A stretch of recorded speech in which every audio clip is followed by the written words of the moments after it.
If there's a chance that you may receive an inheritance in the future, then knowing these 4 things is going to be important. And if it's a ways off or if it may never happen, just store these in the back of your brain. But we can get right into it.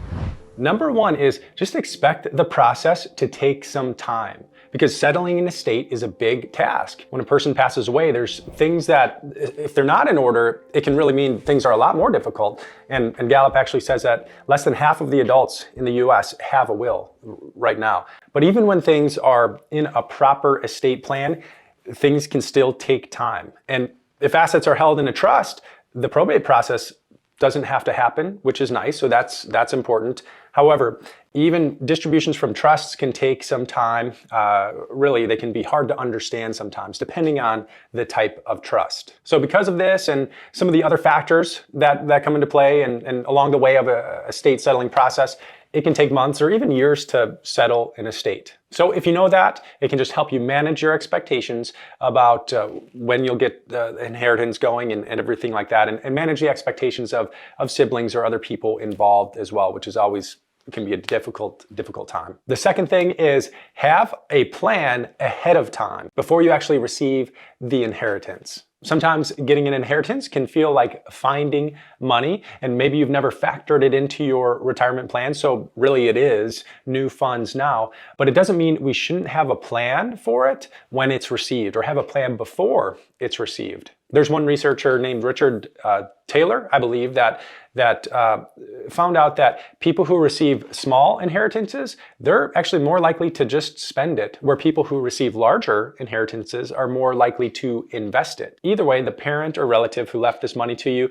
they wanted to give it to you for a reason and have you receive it, most likely to better your life. So when thinking about the order of priority of receiving money is financial, so thinking the order of priority of your financial life, it may make sense to check off the foundational financial planning things, like making sure you've got that a few years worth of expenses in conservative assets, or maybe that emergency fund, or maybe having high interest debt paid off. Those are some of the things that can really make the biggest difference in your financial life. And then think about those things before maybe spending money on some of the other fun things or expenses that you weren't thinking about making, but can now because of the inheritance. And if it is a lot of money, be sure to rework your retirement plan. If you're 55 plus or 50 plus, build it into that sustainable withdrawal rate now. See what changes with your withdrawal rate. And that can really, if you're not doing this already, there's a DIY retirement planner that helps you kind of map out the retirement plan below. The next thing is don't forget about the tax impact.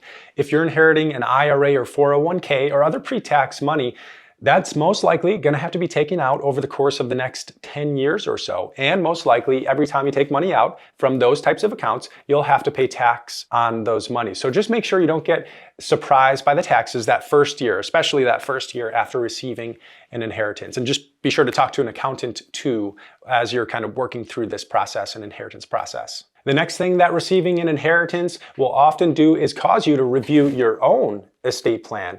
As someone who's getting money as an inheritance, who might even be in charge of the estate, you'll learn a lot about the process in the plan, and as you talk to different people like the attorneys and advisors and things like that.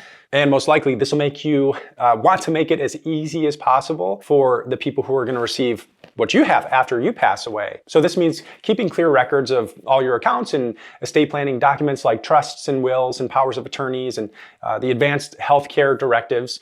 And you should keep them really all in one place so that people who are in charge of your estate can find them easily. We've actually got a family planner that you should see the link below somewhere that helps you do this if you're looking for something like that. And then try to talk to your family about money while you're still around and can talk about it. It's much harder to find answers from someone who has passed away, obviously, than it is to have an honest conversation and just think about and talk about the expectations or what people are expecting related to inheritance. So the best thing you can do for the people that you'll be leaving behind is just plan ahead. And when you get an inheritance, you've got a chance to change your life for the positive, just like the person who was leaving you this money is most likely was hoping for. So take the time, make a plan for your current finances and then goals for the future, because setting yourself up for a good future is really a great way to honor that person who's passed away and remember them in a good way. So hopefully that short video was helpful. And I don't even think I introduced myself, but I'm Dave Zoller. And if you're thinking about retirement, then this is the channel for you. So I'll see you in the next video. Take care.